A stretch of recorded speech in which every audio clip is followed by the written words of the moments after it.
Snapchat error code ss06. A very quick tutorial.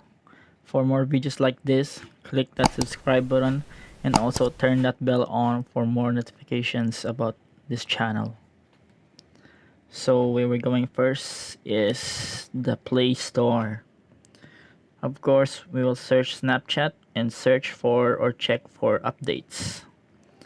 If we see that there are updates available, just click on updates.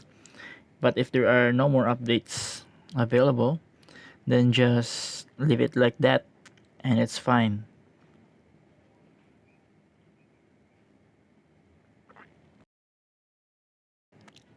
So right now we were going to head on to settings, and in settings we will go to app management and app list, where we could see all of the apps on our phone.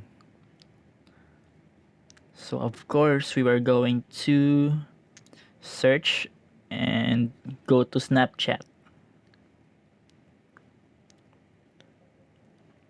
So once we are here on Snapchat, you can see all of these options. We are going to choose force stop, and then we would go to storage, clear cache, and as well as clearing the data, we'll clear all the unnecessary files in the Snapchat. So after clearing and forcing stop the application, you would find that the problem is solved once you go to Snapchat. So I hope this helps and see you on the next one.